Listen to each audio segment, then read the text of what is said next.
C'est une sœur qui m'a envoyé ce qu'elle a vécu avec un Waiti dans son mariage mixte.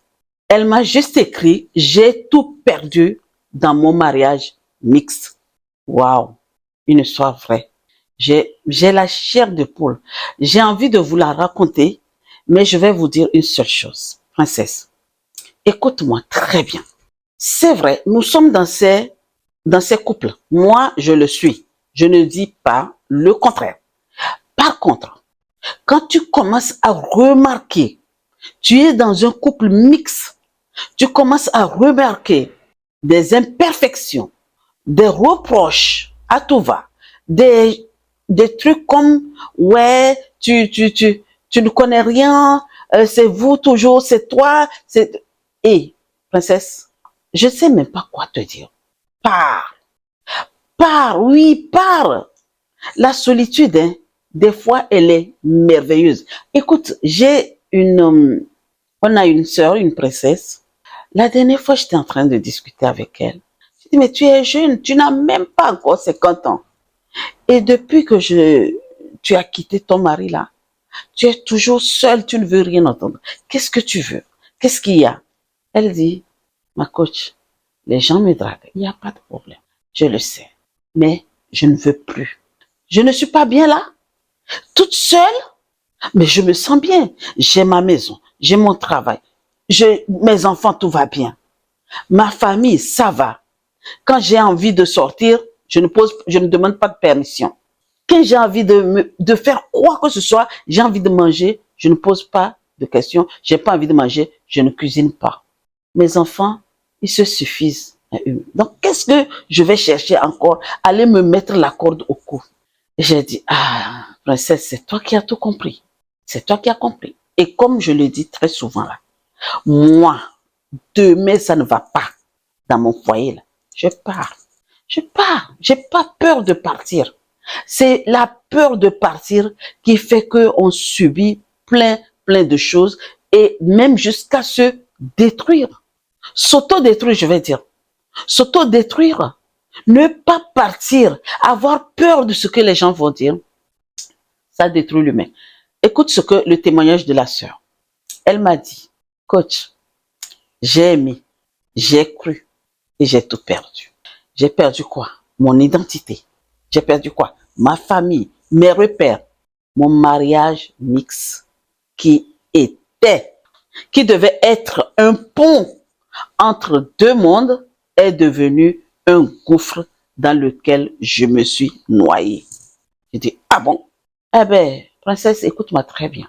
Si tu vis ou tu as vécu ce que je vais te dire là, écoute bien la vidéo, j'aimerais que tu m'envoies aussi ton témoignage.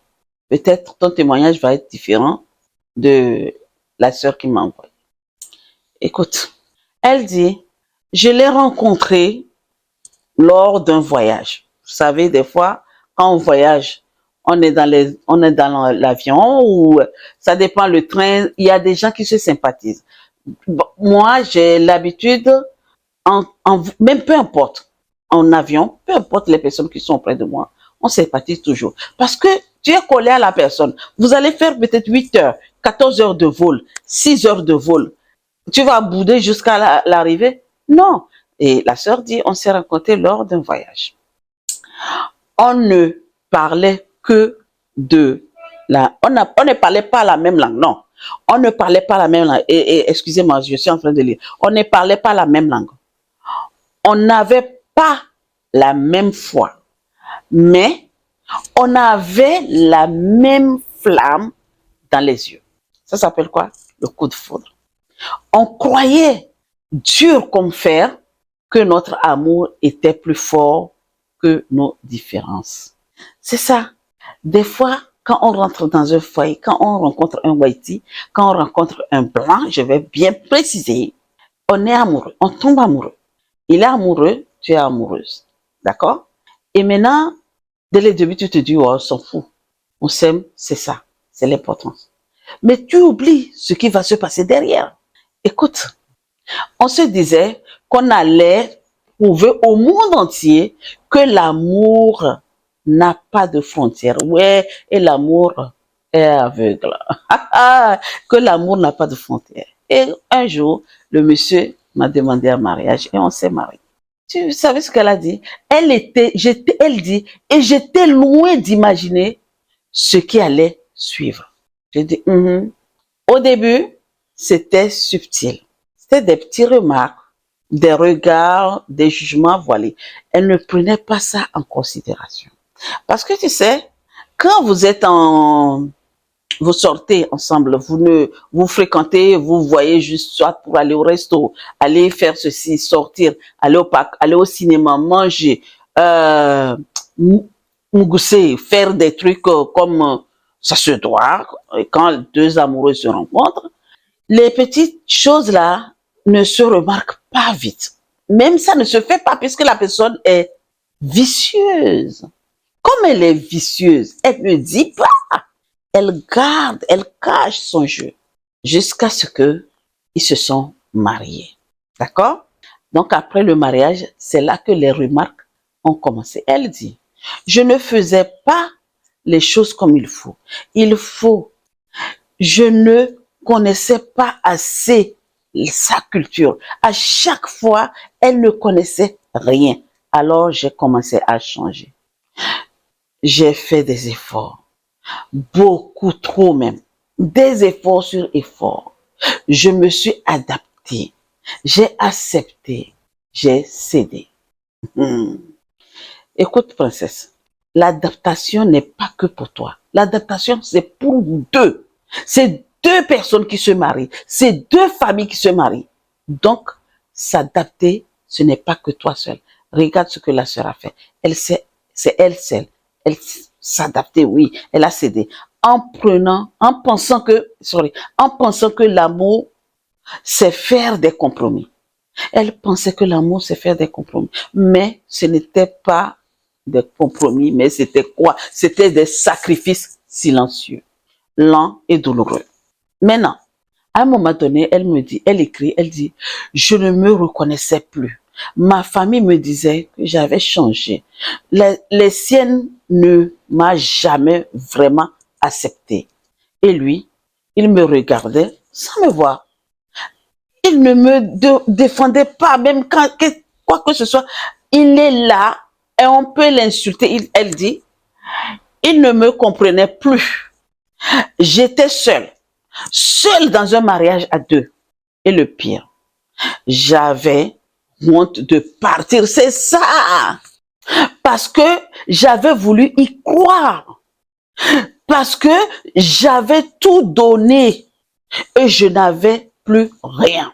Princesse, tu vois, la partie là, cette partie-là que je suis en train de te lire là, la partie où elle a peur de partir, c'est ça notre problème. Quand on est quelque part, même des fois, on crée une société. Et la société, comme je vous dis, hein, le mariage, c'est comme une entreprise. D'accord? Donc, tu as peur de fermer cette entreprise-là. Ce que les gens vont dire. Ah, qu'elle n'a pas pu. Ouh là là, elle pensait quoi?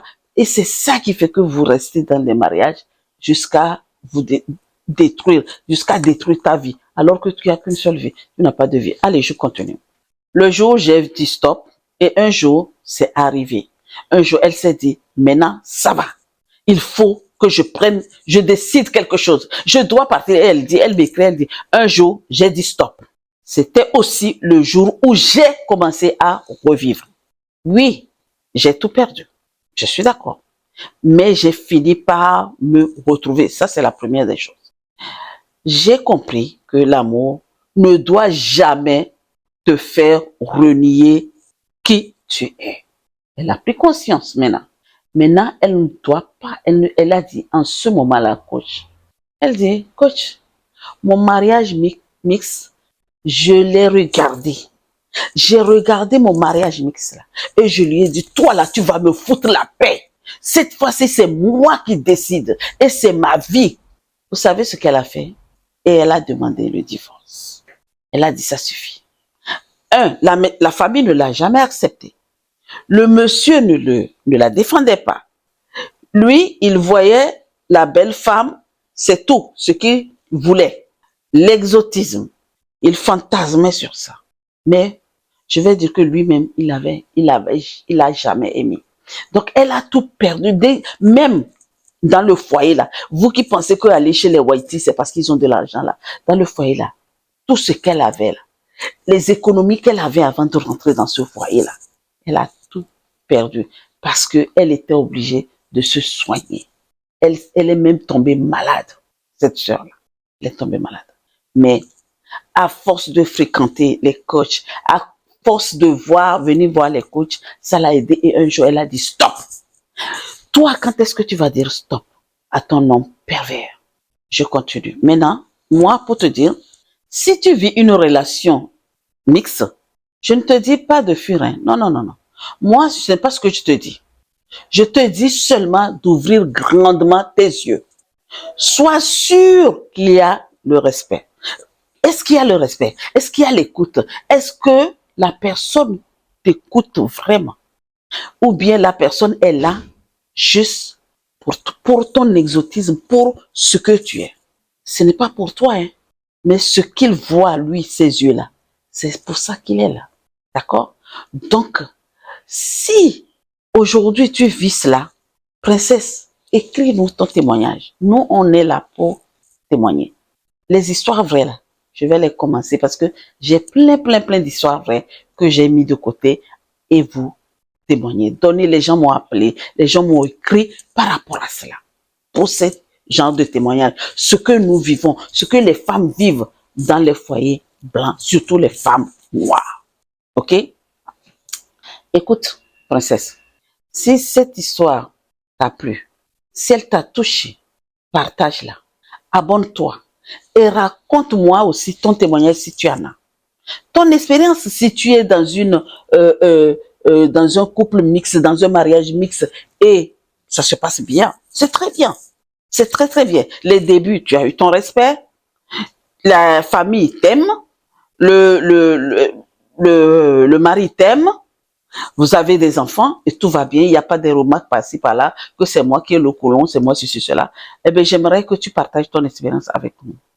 Parce que on a plein d'histoires à raconter. D'accord? Et si tu es dans un foyer où les choses ne vont pas, princesse, et tu remarques ce que je t'ai raconté là, ce que l'histoire de la fille, si tu vis ce genre de choses, écris-nous dans les commentaires. Nous allons prendre le plaisir de t'aider à t'en sortir.